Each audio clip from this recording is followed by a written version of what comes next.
Good afternoon. This is a Devar Torah on Parshat Shelach, one of the most eventful parshas in Sefer Bamidbar, in fact, probably in most of the Chumash, because due to events that occur in this week's parsha, there has been, it has affected history literally down to this day.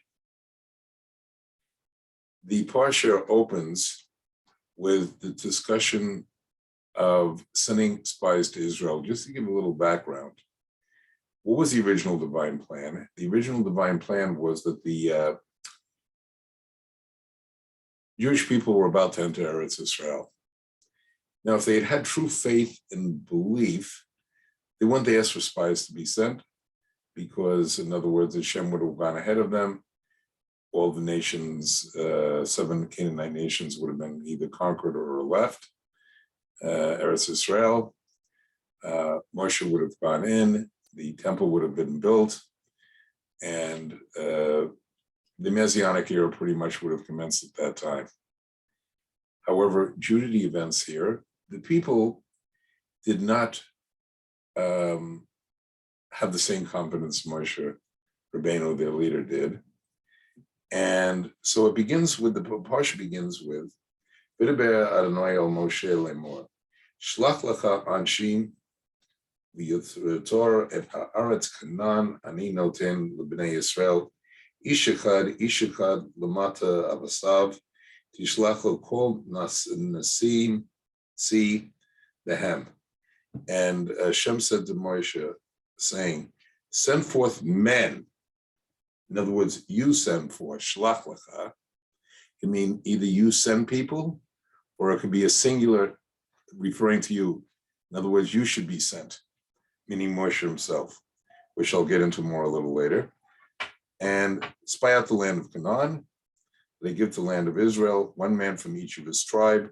Shall you send each one a leader among them? Now, one had to be chosen. They were chosen from the people. However, there's a switch in language. It then says, Shlach osam, Moshe Midbar Paran, where they were, Al pi kulam anshe Rashi b'nei Israel, Hema, and they were all the heads. Switching words from Nasi, which means judges of thousands, to heads. So what happened? There were 12 spies from the 12 tribes. The only one who didn't go was Levi, because he wasn't getting a share of the tribe of Levi, wasn't getting a share of the land. Now, the basic story is fairly well known.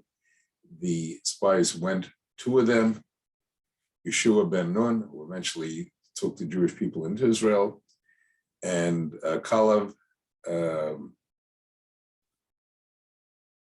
along with 10 other spies from the 10 other tribes.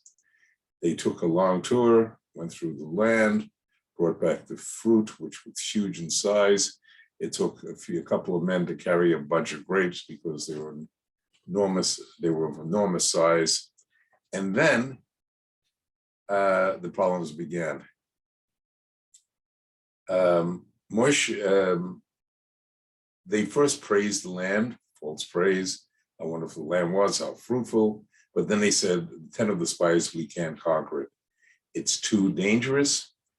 They'll consume us. Their cities, the walls of their cities literally go to the sky. And Yeshua and Caleb disagreed and said, we trust in God, we can do it. All the people, at least all the men of the 12 tribes, not counting Levi, were going to have to go in and do battle. Were weeping at the tent, and they're by their tents. Instead of being a happy event of entering Israel, it became a virtual disaster for them.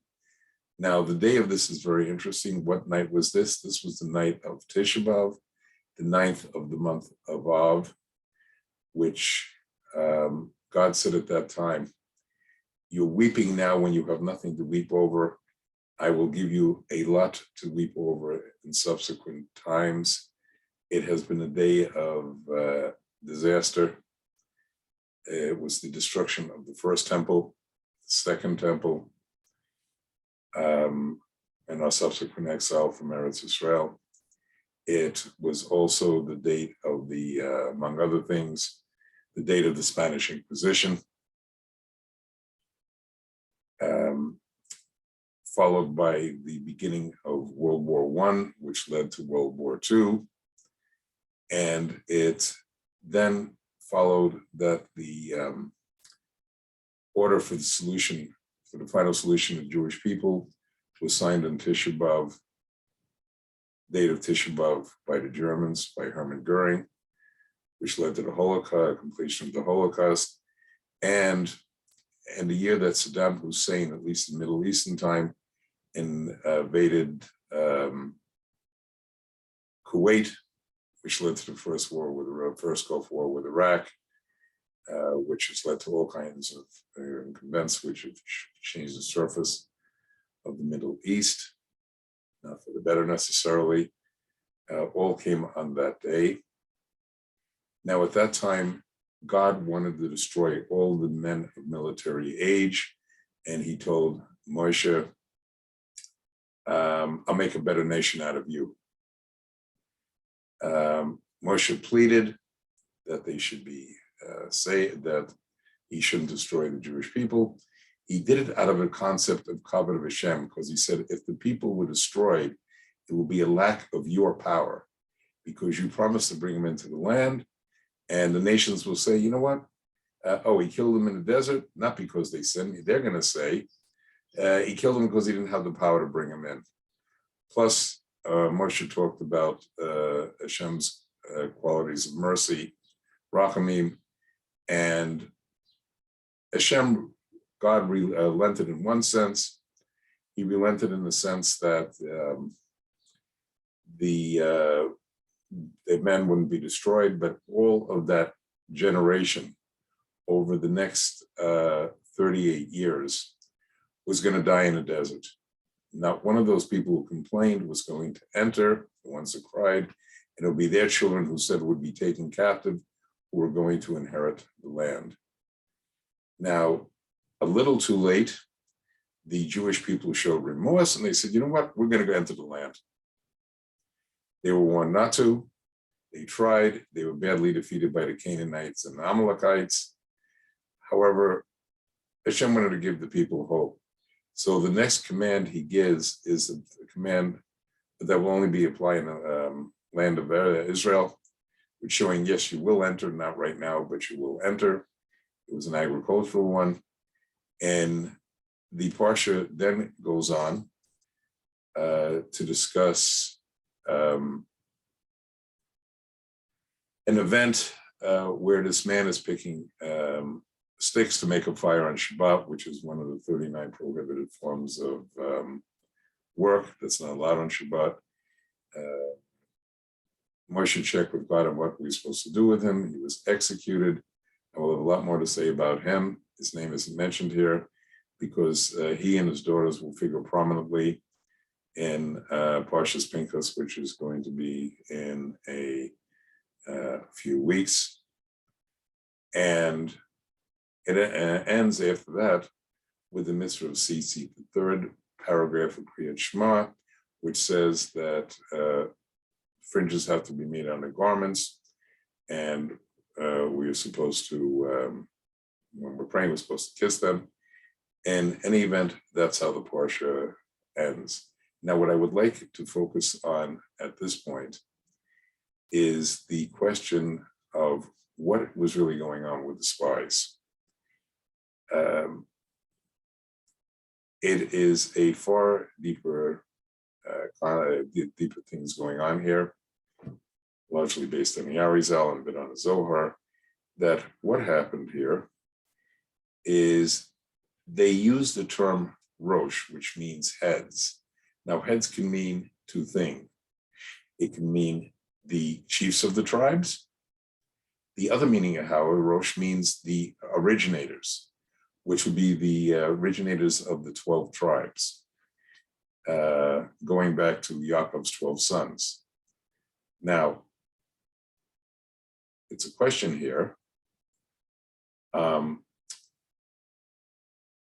What does it mean, the heads of the tribes? And what it means is as follows. When Yosef confronted his brothers in Egypt before they knew that he was their brother, they just thought him as viceroy of Egypt, he said to them, "You're all meraglim, you're all spies."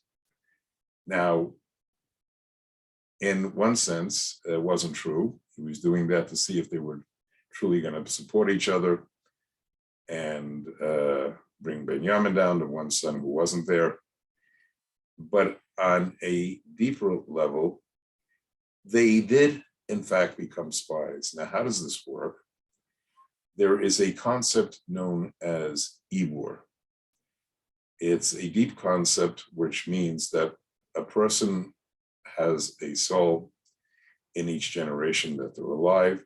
However, sometimes to assist them, an additional soul is sent to them. It is a bit difficult to translate, but I think the easiest would be to say their souls impregnated each one of the 12 tribes. Now, how was this going to work? Because in one sense, there were really 13 tribes. Because from Yosef, there's 2 tribes, Ephraim and Manasseh.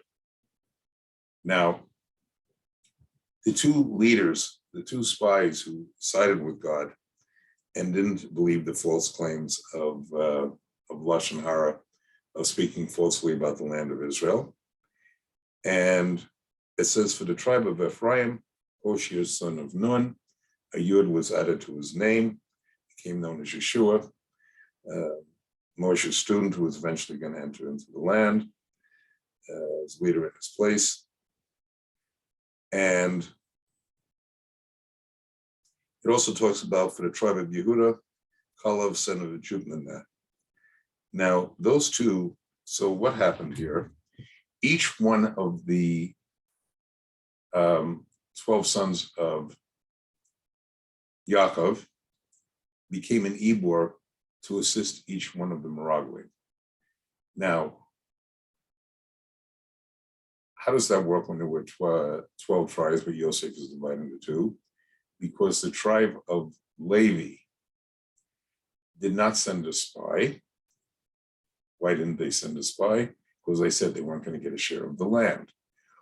What ensued was, so why were the two Yeshua and Caleb different? Because they're iburim, they're extra soul of the one of the tribes. In the case of Caleb, they say he was the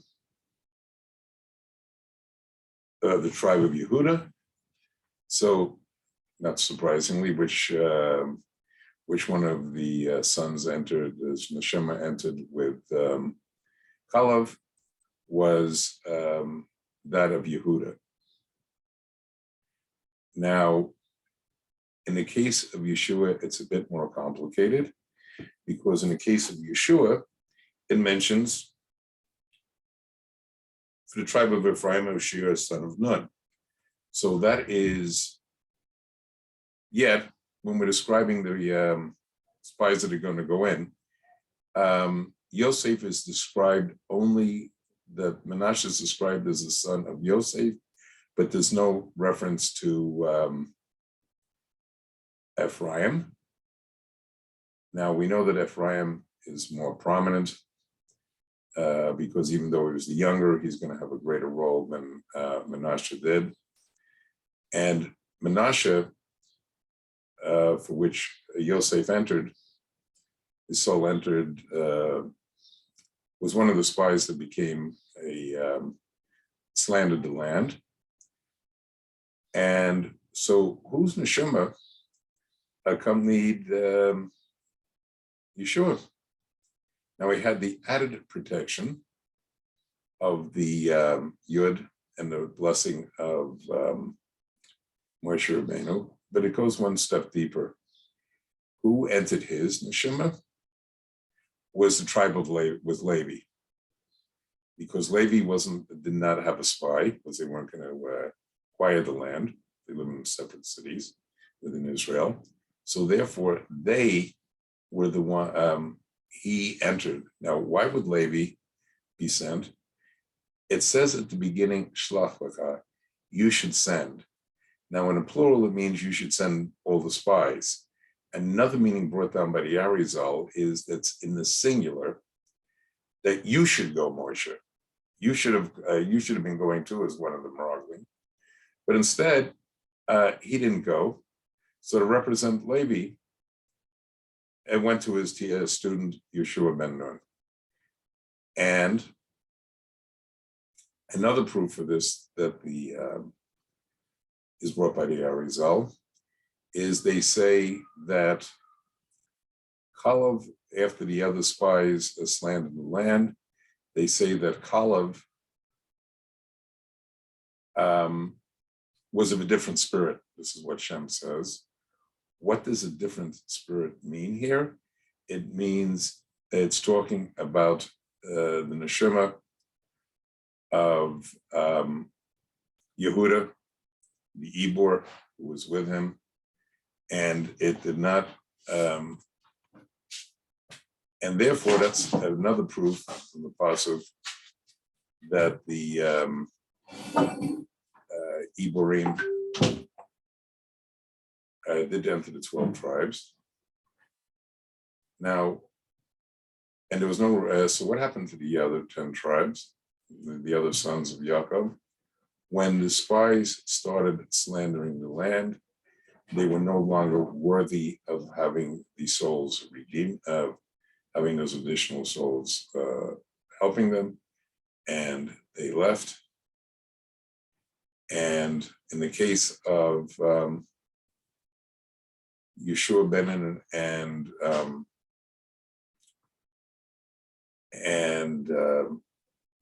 Kalev, it says in one of the verses,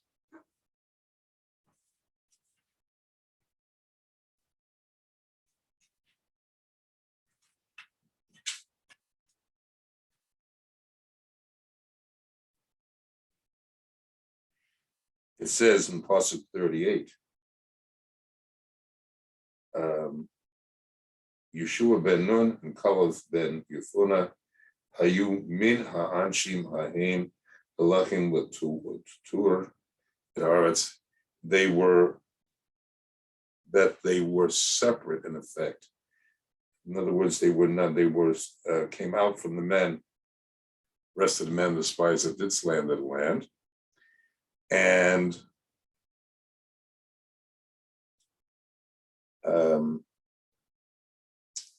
once they did that, what does it mean? Minha anashim. It can have two meanings, that they were among those that survived. Here it has a deeper meaning also. Mina anashim means they were separate from them in a sense that they were from the men. Which men? The Ibor, the neshama of Yeshua's case, Levi, and in Kalev's case, Yehuda, because there was no reason for either one of the Iborim to leave, since they were not committing sins at all. Now, in the case of Kalev, there's an additional thing that Eliezer, Abraham's servant, may have also been reincarnated in Kalev. Like that's one of the explanations that's given of why he stopped at Hebron and offered sacrifice there, because that's the place that Abraham was very well connected to. Originally, there was a question, Eliezer was a Canaanite, and as Noach said, the Canaanites were cursed. However, when he went to Laban to carry out the important mission of finding a wife for Yitzchak, Laban said to him, a man blessed of God. He was therefore no longer cursed and could therefore be a suitable neshama to pair up with, to be reborn within, as a soul of reincarnation for Kalev. Now, because of this, the nation, Jewish people had to wait 40 years. Moshe Rabbeinu ultimately did not go in. Eretz Israel. Because of that, the original purpose in which the end of days would have come there, the temple was delayed for many, many decades. Also, we have Tisha B'Av. Again, I will be speaking about Tisha B'Av when we get to Parshat Deuteronomy and Devarim. And there's another implication. What would have happened if, despite all this, the Jewish people had decided to enter Israel and had been able to succeed, even listening to the claims of the spies? As it's explained in the Zohar, what would have happened then?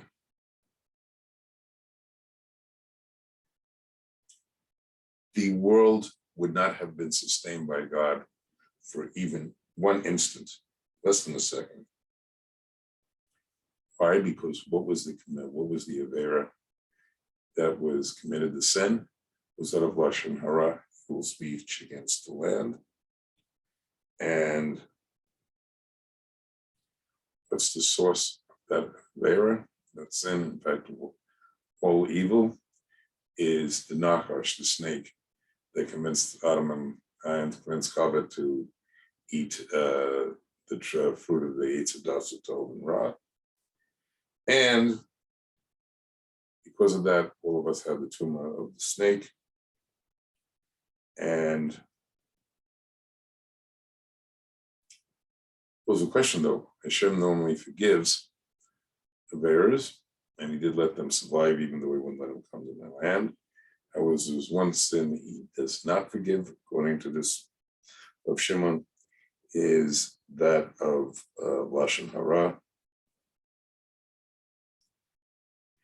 And because that sin is not forgiven, day of Tisha B'Av became a day of great darkness, which, as I said, we're even feeling today. However, despite that, Hashem and all the events of history that have transpired from that, Hashem still loves us. He has brought us back to Eretz Israel. And as we're moving in days of Ekad Mashiach, the final, these footsteps of Mashiach,